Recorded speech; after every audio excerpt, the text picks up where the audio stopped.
Good morning. Yeah, there we go. There we go. It's good to have you back for another day of Bible study as we are continuing on through our study here of Nehemiah. And so glad that you are back with us this morning as we are continuing through. Our journey is continuing and almost finished now that we are here in the final stretch of Nehemiah chapter 12, verses 44 through 47. We can rest assured that the drama and the chaos isn't over yet, but it will be a very interesting end. So, if you'd like to find out more about who we are, you can visit that URL right there, www.christtable.today. We'd love for you to sign up for the email list there so that you can be aware of everything that's going on at Christ Table. And if you find these helpful, would also love to encourage you to donate financially to help make these things possible. I've actually got a box of spiritual resources for the holidays that I'm about to place in the mail in a couple of weeks, and we send it to anyone who's a regular donor for free. So feel free to make a donation to Christ's Table, and we'll make sure to get one of those out in the mail to you. So when we come here to the end of chapter 12, we are seeing the story move back now to Nehemiah. And today's reading, which is relatively short compared to some of the ones that we've been having, is a setup for what is to come in the final 3 days. So this one is kind of setting the scene for us, and it's going to be necessary information for us to understand what comes in chapter 13 when Nehemiah loses his mind. Maybe that's the way I'll say that right now. Nehemiah just kind of loses his mind, and we'll leave it at that. So we find ourselves today in verse 44 of chapter 12 and reading all the way through 47. So we'll just kind of do that together here since it's so short. On that day, men were appointed, and remember we're talking about now here like the dedication of the temple wall day. So they're kind of renewing their investment and their involvement in this temple, which has kind of been the reason behind the building of the wall. If you'll remember, all of this was about kind of preventing outsiders who were not part of the true Israel to keep them away from worship of God.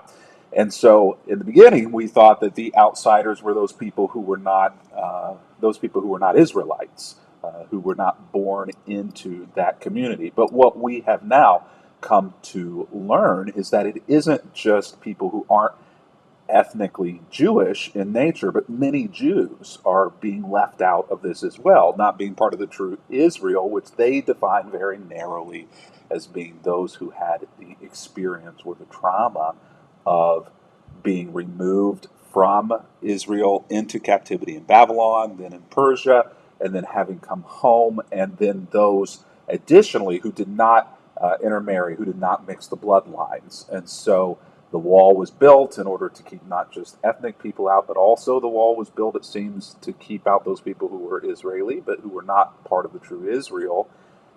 And so the temple, the place of worship, has really been the unseen character in this that has been driving a lot of the decisions that have been being made. And we're going to kind of see that here at the end. So on that day, men were appointed to be in charge of the storerooms for the offerings, the first part of the harvest, and the tithe. Now, the priests, religious leaders, Levites, priests especially, were not allowed to have outside jobs other than the temple. And so the only way that they were able to survive was on the food that was given in sacrifice in the sacrificial system. And so not just the meat that came from bulls and lambs being sacrificed, but also the grain offerings and the other offerings that were made. They needed to store all of that food so that there would be year-round resources for all the people who were involved in the temple system. And so they had to put people in charge of the storerooms for the offerings, the first part of the harvest, and the tithes. And tithes is financial, but more so would have been product, food, and such, grain. So they were responsible to collect from the fields, and there it is, outside of the towns the portions required by law for the priests and for the Levites. So, in the system of law from Moses that they had just read, remember, and heard from the platform with Ezra reading it, and it sent them into disarray. It drove the Feast of the Tabernacles, the renewal of that. So they've now heard what they're supposed to be doing in order to provide, and so they renew this whole system in order to do that as required by law. Verse 44 continues, "For all the people of Judah took joy in the priests and the Levites and in their work." And we're almost to the end of Clergy Appreciation Month, and it's kind of interesting that we come to this verse because it says that the people took joy in the priests and the Levites and in their work. Sometimes that's the case where we take joy in the work that our ministry leaders, that our clergy are doing, and other times we don't take much joy in it. Maybe we take it for granted, or maybe when we need it, we're thankful for it being there, but when we don't feel that we need it, it's an annoyance. Clergy person teaches on something, says something that grates across your skin, the way you live your life, the way you vote.